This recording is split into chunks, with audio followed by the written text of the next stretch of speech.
स्वागत है। Next video में स्वागत है। अपन बात कर रहे थे नॉन कॉन्टैक्ट फोर्स की। ठीक है, इससे पहले अपने पास है कॉन्टैक्ट फोर्स। तो कॉन्टैक्ट फोर्स जो है वो कौन से होते हैं? कॉन्टैक्ट फोर्स वो फोर्सेज होते हैं जो एक दूसरे के कॉन्टैक्ट में आते हैं। ठीक है, पहले अपन बात कर लेते हैं कॉन्टैक्ट फोर्सेज की। ठीक है, contact force means contact force जो है उसका जो मतलब अपने पास होता है वो होता है कि दो फोर्स आपस में एक दूसरे के जैसे दो पार्टिकल आपस में कॉन्टैक्ट में आते हैं। ठीक है, जैसे मैं बोलूँ सबसे पहले अगर मैं कॉन्टैक्ट फोर्स की यहाँ पर बात करता हूँ तो कॉन्टैक्ट फोर्स में अपने पास एक नंबर जो फोर्स है कॉन्टैक्ट फोर्स में वो अपना आता है फ्रिक्शन। फ्रिक्शन फोर्स को अपन कॉन्टैक्ट फोर्स मान सकते हैं कि फ्रिक्शन जो है वो एक कॉन्टैक्ट फोर्स है। इसके अलावा नॉन कॉन्टैक्ट फोर्स की अगर अपन बात करें तो नॉन कॉन्टैक्ट फोर्स जो है उसके अंदर मैं मान सकता हूँ एक तो अपना magnetic force non contact force होता है। ठीक है, फ्रिक्शन फोर्स हो गया अपना, उसको अपन बोलते हैं कॉन्टैक्ट फोर्स। तो इसके बारे में अपन बात कर लेते हैं कि ए और बी दो पार्टिकल ना आपस में एक दूसरे के कॉन्टैक्ट में आ रहे हैं। तो ये कॉन्टैक्ट में आ रहे हैं मीन्स दोनों एक दूसरे को अट्रैक्ट कर सकते हैं। अट्रैक्शन रिपल्सन का जो फोर्सेज होता है उसको अपन नॉन कॉन्टैक्ट फोर्स जो है वो बोल सकते हैं। अब नॉन कॉन्टैक्ट फोर्स क्या होता है? A non contact force is a force which acts on A object without coming physically in contact with it. जैसे ग्रेविटेशनल फोर्स है वो अपना नॉन कॉन्टैक्ट फोर्स है। ठीक है, ग्रेविटेशनल फोर्स जो है वो नॉन कॉन्टैक्ट फोर्स है। मैग्नेटिक फोर्स जो है वो नॉन कॉन्टैक्ट फोर्स है। जैसे ये है, ये अपने पास हो गई अर्थ। ठीक है, ये अपने पास हो गई अर्थ। ठीक है, अर्थ जो है ये मान लो अपने पास मून है। ठीक है, तो इनके बीच में ग्रेविटेशनल फोर्स अपन मान ले कि अर्थ जो है वो ग्रेविटेशनल फोर्स है। इसके ऊपर चांद के ऊपर जो है ग्रेविटेशनल फोर्स की वैल्यू बहुत ही कम होती है। ठीक है, अपने पास मून जो है, मून के ऊपर जो ग्रेविटी ऑफ द अर्थ है वो 1/6 टाइम होती है। ठीक है, 1/6 टाइम ग्रेविटी ऑफ अर्थ। ठीक है, तो इनके बीच में जो फोर्स लगता है वो एक नॉन कॉन्टैक्ट फोर्स होता है, जो ग्रेविटेशनल फोर्स होता है। अर्थ के अंदर ग्रेविटेशनल फोर्स जो प्रेजेंट होता है वो अपना नॉन कॉन्टैक्ट फोर्स होता है। ठीक है, अब बात कर लेते हैं मैग्नेट की। ठीक है, ये अपने पास कोई मैग्नेट है। ठीक है, मैग्नेट जो है वो इन कील को देख लो, इन कील को अपनी तरफ अट्रैक्ट कर रही है। ठीक है, तो दोनों कॉन्टैक्ट में तो आई नहीं, कील जो है वो दूर है, मैग्नेट जो है वो दूर है, दोनों के बीच में कोई भी अपने टच नहीं करवाया, विदाउट टच फोर्स है, इसको बोलेंगे अपन नॉन कॉन्टैक्ट फोर्स। ठीक है, तो which acts on object without coming physically in contact, contact में नहीं आता, विदाउट कॉन्टैक्ट। जैसे अर्थ का ग्रेविटेशनल जो फोर्स है वो हो गया, मैग्नेटिक फोर्स हो गया, अपना इलेक्ट्रोस्टैटिक्स फोर्स हो गया, दो चार्जेज के बीच में, पॉजिटिव और नेगेटिव चार्जेज के बीच में। वेट, नेक्स्ट टॉपिक अपना है वेट। ठीक है, वेट की अगर अपन बात करें कि वेट क्या होता है तो मास और ग्रेविटेशनल एक्सेलेरेशन का जो प्रोडक्ट होता है उसको अपन वेट बोलते हैं। ठीक है, जैसे मेरे पास कोई बॉल है, ये बॉल नीचे की तरफ आ रही है तो इसके ऊपर फोर्स लगेगा F = ma। अपन ये मान लेते हैं फोर्स लगता है F = ma। ठीक है, m जो है वो है इस बॉडी का मास, m हो गया इस बॉडी का मास, और a जो है वो क्या हो जाएगा? एक्सेलेरेशन। ये क्या हो जाएगा? एक्सेलेरेशन। ठीक है, अब ये बॉडी सपोज करो ये जो बॉल है ये नीचे की तरफ आ रही है तो नीचे की तरफ आएगी, जो अपना एक्सेलेरेशन है वो +g के इक्वल हो जाता है। नीचे की तरफ आएगी तो एक्सेलेरेशन +g के इक्वल हो जाता है। तो इस कंडीशन में फोर्स जो है वो क्या हो जाएगा? F = mg। ए की जगह क्या आ जाएगा यहाँ पर? g। ए की जगह यहाँ पर क्या आने वाला है? g। ठीक है, चलो ये अपन देख लेते हैं इसमें। ठीक है, चलो नेक्स्ट अपन बात कर लेते हैं the weight of an object of mass m near the surface of the earth is mg। ठीक है, g की वैल्यू 9.8 मीटर/सेकंड स्क्वायर फिक्स होती है। It is always directed towards centre of the earth, earth की centre की तरफ ये लगता है। नेक्स्ट अपन एक क्वेश्चन की बात कर लेते हैं, बहुत ही अच्छा क्वेश्चन है। ठीक है, PDF के अंदर आपको ये क्वेश्चन जो है वो गिवन है। इस क्वेश्चन के बारे में अपने को थोड़ा सा यहाँ पर अपन देख लेते हैं कि क्वेश्चन जो है वो PDF में क्या कहता है। ब्राइटनेस ठीक कर लेता हूँ मैं थोड़ा सा इसका। ठीक है, चलो ये बोल रहा है आपको a block of mass 2 kilogram on a frictionless plane inclined at angle 60 degree. With the horizontal is supported using a string attached to the body and held at and angle 60 degree to the place. Compute the tension in the string for block stationary. Stationary का मतलब होता है कि block जो है वो rest के ऊपर है, ठीक है, ब्लॉक अपना रेस्ट के ऊपर है। अब यहाँ पर इसने ये ब्लॉक दे दिया अपने को, ठीक है, ब्लॉक का जो मास है वो है 2 किलोग्राम। इसके ऊपर की तरफ फोर्स लग रहा है अपना रिएक्शन फोर्स या नॉर्मल रिएक्शन, ये अपना हो गया नॉर्मल रिएक्शन या रिएक्शन फोर्स, ठीक है। यहाँ पर लग रहा है इसके टेंशन, ठीक है, टेंशन फोर्स, ठीक है। ये जो एंगल है ये एंगल बन रहा है यहाँ पर 60 डिग्री का, ठीक है। ये जो एंगल है ये यहाँ पर क्या बन रहा है 60 डिग्री का, ठीक है। अब ये फोर्स इसका वेट W वो नीचे की तरफ है तो इसका वर्टिकल कंपोनेंट हो जाएगा ये और हॉरिजॉन्टल कंपोनेंट हो जाएगा ये। हॉरिजॉन्टल कंपोनेंट क्या होता है कोस थीटा, तो W cos theta cos 60 degree. Vertical component क्या होता है साइन, तो W साइन थीटा, ठीक है। इसी बेसिस के ऊपर यहाँ एंगल बन रहा है 60 डिग्री का, ये हो जाएगा अपना हॉरिजॉन्टल कंपोनेंट, ये हो जाएगा अपना रिजल्टेंट और ये क्या हो जाएगा अपना वर्टिकल कंपोनेंट। तो इस कंपोनेंट की जो वैल्यू है वो क्या आएगी अपने पास T कोस 60 डिग्री और इस कंपोनेंट की वैल्यू क्या आ जाएगी T साइन 60 डिग्री, ठीक है। अब ये बोल रहा है कि ब्लॉक जो है वो स्टेशनरी है, स्टेशनरी मीन्स हिल नहीं रहा है, रेस्ट के ऊपर है, तो रेस्ट पे होगा तो टोटल फोर्स कितना हो जाएगा 0। टोटल फोर्स कितना हो जाएगा 0। तो अपने को क्या करना है कंपोनेंट को इक्विलिब्रियम में करना है, जितने भी फोर्सेज के कंपोनेंट्स हैं उनको अपने को इक्वल करना है, तभी पार्टिकल जो है वो रेस्ट पे रह पाएगा। अगर इसकी वैल्यू ज़्यादा हो गई तो ये इस साइड में ट्रेवल करेगा, इसकी वैल्यू ज़्यादा हो गई तो ये इस साइड में ट्रेवल करेगा। लेकिन ये ब्लॉक इक्विलिब्रियम में कब रहेगा, जब ये कांस्टेंट रहेगा, मतलब इसके ऊपर लगने वाले सारे फोर्सेज हैं उनकी वैल्यू 0 होगी, मतलब इस साइड का फोर्स इज इक्वल टू इस साइड का फोर्स। तो W साइन थीटा यहाँ पर जो है ये अपना इक्वल हो जाएगा T कोस थीटा के, मतलब ये कंपोनेंट और ये कंपोनेंट जो है ये दोनों एक ही लाइन पे हैं तो दोनों इक्वल हो जाएंगे, ठीक है। तो इसमें अपने को टेंशन निकालना है T, ठीक है। तो T इज इक्वल टू क्या हो जाएगा W साइन थीटा अपॉन में कोस 60, ठीक है। साइन 60 की वैल्यू होती है √3, कोस 60 की वैल्यू है वो 1/√3 या 1/3 के इक्वल अपना मानते हैं उसको, ठीक है। √3/2 ऐसे कुछ होता है, ठीक है। ये अपने को थोड़ा सा ध्यान रखना है। कोस 60 जो है उसकी वैल्यू होती है 1/2 और साइन 60 की वैल्यू होती है √3/2, ठीक है। तो इसमें वैल्यू पुट करेंगे अपन W इंटू साइन 60 की वैल्यू √3/2 और कोस 60 की वैल्यू क्या होती है अपने पास 1, तो 1/2, 2 से 2 कैंसिल, ठीक है। क्या वैल्यू रहेगी अपने पास यहाँ पर W√3, W की वैल्यू क्या होती है mg√3, ठीक है। तो इसकी वैल्यू आ जाएगी mg√3। अब m की वैल्यू इसने आपको दे रखी है 2 किलोग्राम, ठीक है। तो मैं आपको बोलूँ कि t की वैल्यू यहाँ पर आई अपने पास mg√3, तो m की वैल्यू यहाँ दे रखी है 2 किलोग्राम क्वेश्चन के अंदर। उसके बाद में g की वैल्यू दे रखी है 10√3 की वैल्यू होती है 1.42, ठीक है, सॉरी 1.73 √3 की जो वैल्यू है वो होती है अपने पास 1.73, ठीक है। या इसको डायरेक्ट लिखेंगे तो 20 √3 जो है वो आंसर यहाँ पर आ जाएगा न्यूटन के अंदर, ठीक है। सिंपल सा क्वेश्चन है, कोई ये हार्ड क्वेश्चन नहीं गिवन है, ठीक है। नेक्स्ट बोल रहा है ये मोमेंटम क्या होता है, मास और वेलोसिटी का जो प्रोडक्ट है उसको अपन बोलते हैं मोमेंटम, ठीक है। मास और वेलोसिटी का जो प्रोडक्ट है उसको क्या बोलते हैं मोमेंटम। तो मैं आपको डायरेक्ट लिखता हूँ कि अपना जो मोमेंटम जो है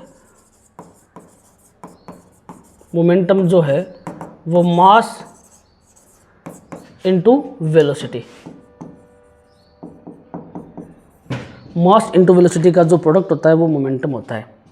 तो P is equal to mass m velocity v, P is equal to mv, ये अपना क्या होने वाला है मोमेंटम, क्या होने वाला है मोमेंटम, ठीक है।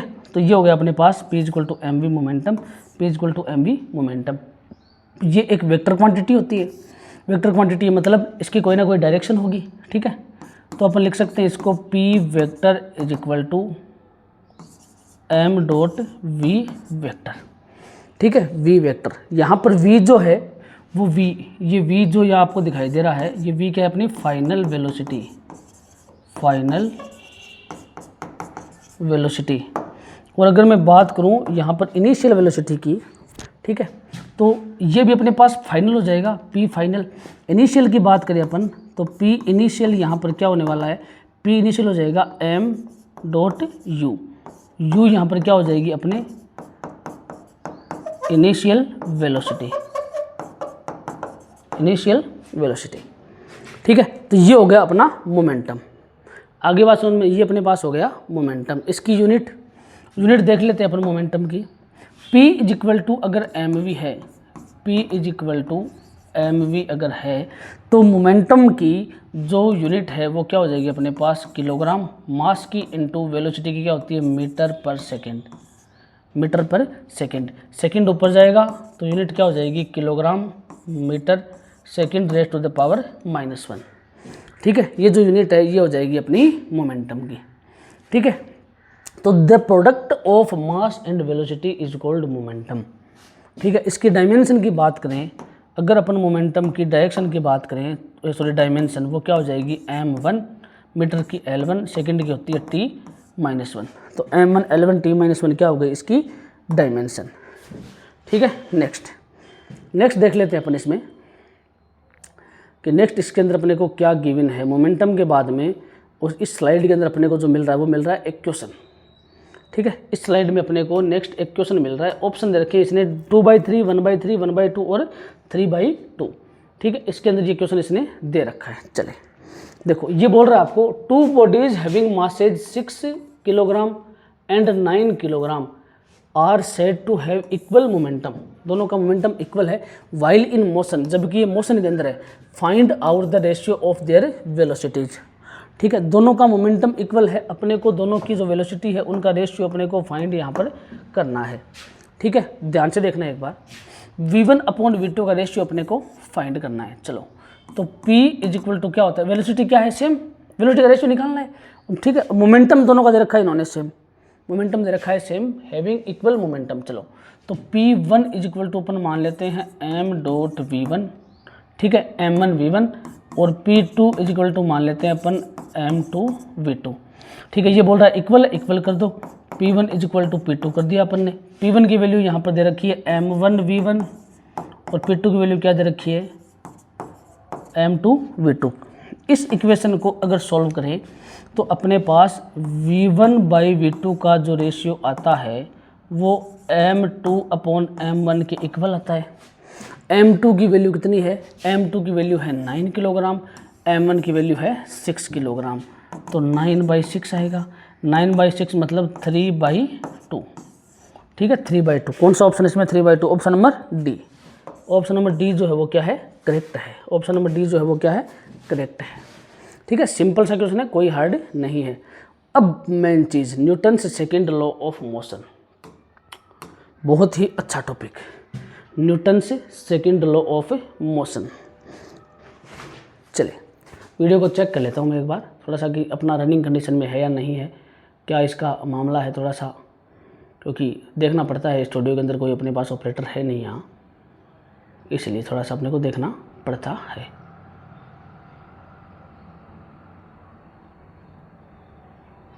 चलो, second law of motion. Second law of motion में जो क्या होता है, सेकंड लॉ ऑफ मोशन होता है क्या है कि अपने पास फोर्स है, ठीक है,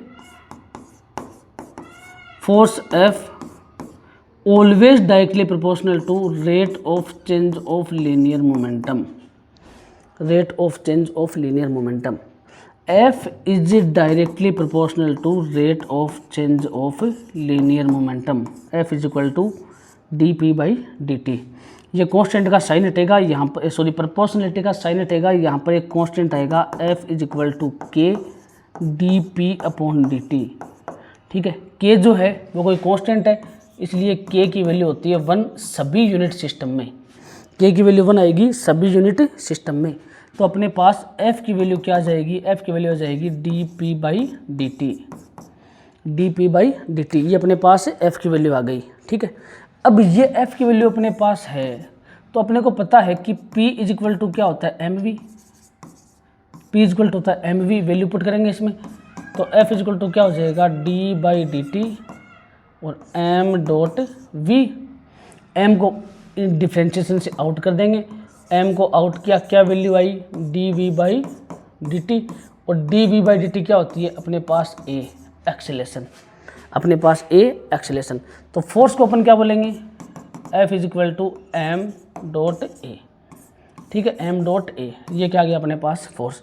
वेक्टर फॉर्म की बात करें इसकी तो इसके ऊपर वेक्टर लगा देंगे, F vector is equal to m dot a vector, F vector is equal to m dot a vector, ठीक है, m डॉट a वेक्टर। चलो अब x एक्सिस की बात करेंगे तो इसके नीचे x आ जाएगा, y एक्सिस की बात करेंगे तो इसके नीचे y आ जाएगा, और z एक्सिस पे फोर्स की बात करेंगे तो इनके नीचे z जो है वो आ जाएगा, ठीक है।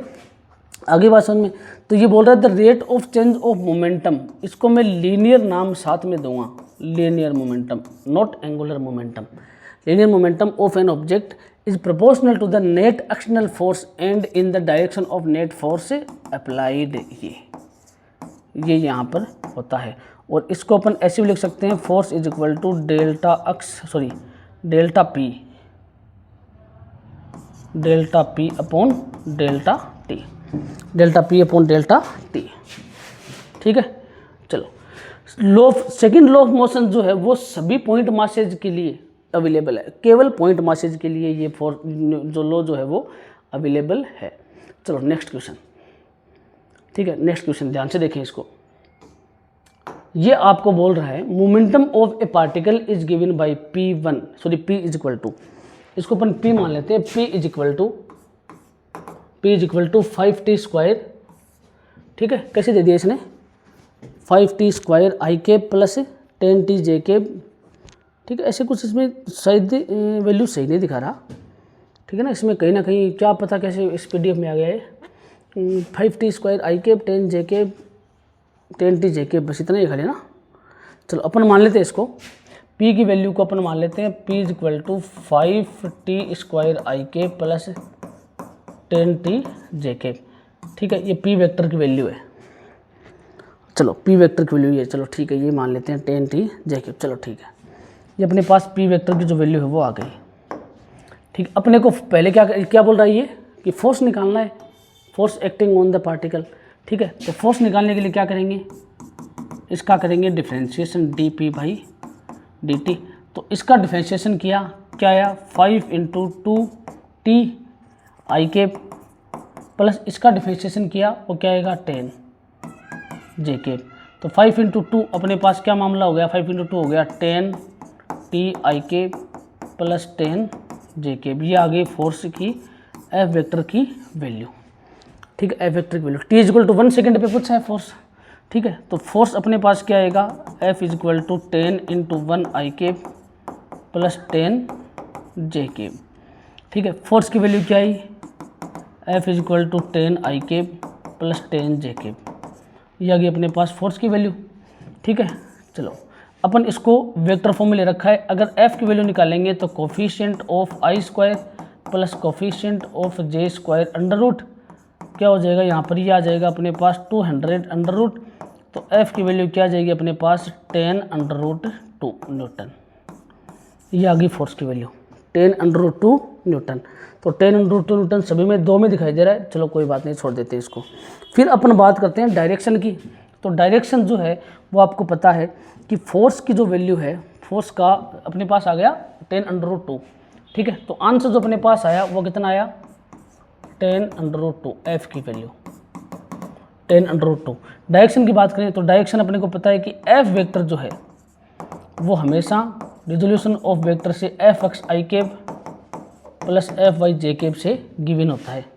यहाँ पर कंपेयर करेंगे अपन तो F वेक्टर की वैल्यू अपने पास आई थी 10 I cap plus 10 J cap, ठीक है। तो tan थीटा इक्वल टू क्या हो जाएगा Fy अपॉन Fx, Fy की वैल्यू 10, Fx की वैल्यू 10, 1 डिग्री वैल्यू होती है अपने पास 45 डिग्री की, 10 45 डिग्री की वैल्यू होती है अपने पास 1, तो इसमें आगे इनटू में या अपने पास जो मल्टीप्लाई में या डॉट में जो है वो आएगा 45 डिग्री, कौन सा ऑप्शन है फर्स्ट तो ऑप्शन फर्स्ट यहाँ पर क्या हो गया, करेक्ट। ठीक है, ऑप्शन फर्स्ट जो वो यहाँ पर क्या हो गया अपना, करेक्ट। ठीक है, चलो नेक्स्ट अपने पास है यूनिट ऑफ फोर्स। तो फोर्स की यूनिट सबको पता है न्यूटन होती है, या ग्रेविटेशनल यूनिट ऑफ फोर्स है वो किलोग्राम वेट होती है। ठीक है, ग्रेविटेशनल फोर्स ऑफ यूनिट जो है वो किलोग्राम वेट होती है। W=mg, इसको अपन वेट या फोर्स मान सकते हैं। Newton third law of motion, third law of motion जो क्या है वो क्या कहता है कि every action has an equal and opposite reaction. ठीक है, इक्वल डायरेक्शन में ऑपोजिट रिएक्शन होती है, equal in opposite in direction, equal in magnitude. ठीक है, जैसे एक फोर्स अगर इस साइड में लग रहा है तो दूसरा फोर्स ऑपोजिट साइड में लगेगा। जैसे बस को अपन धक्का मारते हैं, जैसे यहाँ देखो ये चल रहा है इंसान, ठीक है, तो आगे की तरफ ये एक्शन फोर्स लग रहा है, पीछे की तरफ क्या हो रहा है, रिएक्शन। आगे चल रहा है एक्शन फोर्स, पीछे रिएक्शन फोर्स। ठीक है, तो कोई भी फोर्स जो है वो एक पार्टिकल अगर दूसरे पार्टिकल पे फोर्स लगाएगा तो दूसरा उस पार्टिकल पे उतना ही फोर्स लगाएगा ऑपोजिट डायरेक्शन में। जैसे ए बी पे फोर्स लगा रहा है तो बी ए पे फोर्स लगाएगा। इसी तरीके से यहाँ हो गया, बी ए पे फोर्स लगा रहा है तो ए बी पे फोर्स लगाएगा। नेक्स्ट अपने पास है एक्शन रिएक्शन पेयर। ठीक है, action reaction pair, force always occur in pairs, action reaction pair both act at the same instant. ध्यान रखना, सेम पॉइंट पे एक्शन रिएक्शन पेयर होता है। जैसे यहाँ इस बॉल की बात करें तो ऊपर की तरफ N12 है और नीचे की तरफ N21 है। 1-2 मतलब 1 के थ्रू 2 पे फोर्स, 2-1 मतलब 2 के थ्रू 1 पे फोर्स, ऑपोजिट इन डायरेक्शन। और एक्शन रिएक्शन पेयर की जो कंडीशन है वो क्या होती है, एक्शन रिएक्शन पेयर की कंडीशन आपको याद रखनी। पहली कंडीशन क्या है, अकर सिमुलटेनियसली, दोनों सेम लगेंगे। दूसरा, एक्शन इन ऑपोजिट डायरेक्शन, दोनों हमेशा ऑपोजिट डायरेक्शन में लगेंगे। थर्ड जो है वो है act along the same line, same line पे एक्ट होंगे। फोर्थ है act on different object, different object पे एक्ट होंगे, जैसे ये इस पे है तो ये इस पे है। और 5 जो है वो है equal magnitude and same nature, दोनों का मैग्नीट्यूड इक्वल होगा और नेचर क्या होगा, सेम। अब बंदूक से देखो, बंदूक से गोली को चला रहा है तो आगे की तरफ फोर्स लग रहा है, पीछे की तरफ फोर्स लगेगा। बंदूक से गोली चलाएंगे तो अपन पीछे अपने को झटका सा लगता है, वही फोर्स की मैं बात कर रहा हूँ। ठीक है, नेक्स्ट अपना टॉपिक है सिस्टम। ठीक है ना, सिस्टम। तो ये अपन स्टडी करेंगे नेक्स्ट क्लास के अंदर। आज क्लासरूम में बहुत ज़्यादा गर्मी है, बारिश हुई नहीं एक बार, तो थोड़ा सा मतलब जी भी ऐसे में चला रहा है, तो स्मॉल वीडियो आपके लिए शूट किया है मैंने। सिस्टम का जो पार्ट अपना है वो अपन नेक्स्ट वीडियो के अंदर डिस्कस करने वाले हैं। तब तक के लिए thank you and goodbye. सभी विद्यार्थियों से निवेदन है कि चैनल को ज़्यादा से ज़्यादा सब्सक्राइब करें, वीडियो को लाइक करें और शेयर करें।